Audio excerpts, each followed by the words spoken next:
So at any rate, I went to work at Lawrence Livermore Laboratories and set up their model building facility.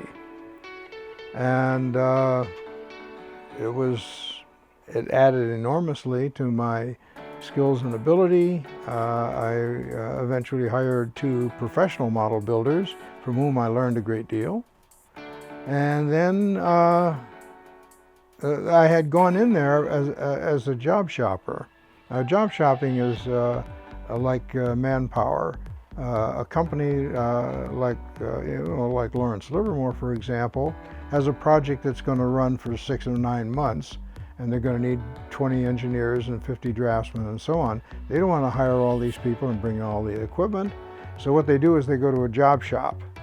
The job shop provides all the people and the equipment and everything they need, and the job shop pays you, okay?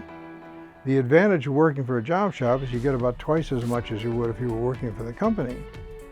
On the debit side, it's a little different. You have no benefits, no holidays, no overtime, absolutely nothing, and your job is absolutely secure from 1 minute to the next. As a matter of fact, I had my toolbox of my private tools on my drawing board as a fishing tackle box, okay? Because you never knew when the lead man was going to come over and say, that's it, you're done. And of course, once that happened, you go off to the telephone, inform the job shops that you're available again, and off you go doing something else. I got tired of doing that, job shopping. It was paid good, but it was very iffy, uncertain. I worked at Lawrence Livermore for 2 years before they told me they never engage a job shopper for more than 2 years, and that was the end of that. At any rate, so I thought maybe I ought to find myself a permanent position. Somebody suggested getting a headhunter, somebody who looks for professionals to work for corporations. And I said, well, I'm not too anxious to pay somebody to get me a job. No, you don't understand. It's the company that pays the tab. Okay, well, all right, sounds like an idea. Let's do that. And they sent me off to Atari.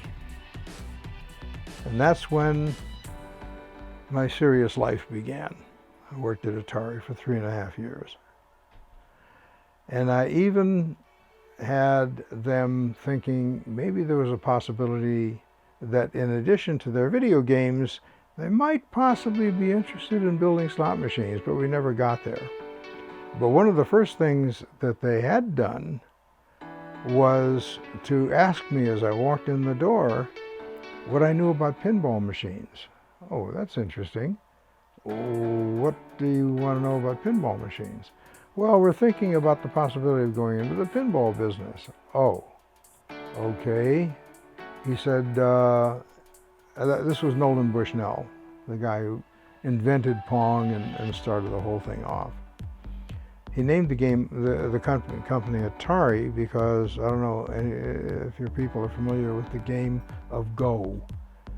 And are you familiar with Go? Oh, very good.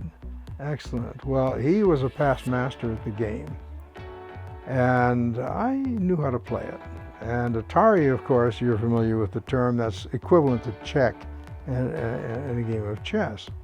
So he named it Atari. At any rate, he wanted to play a game with me,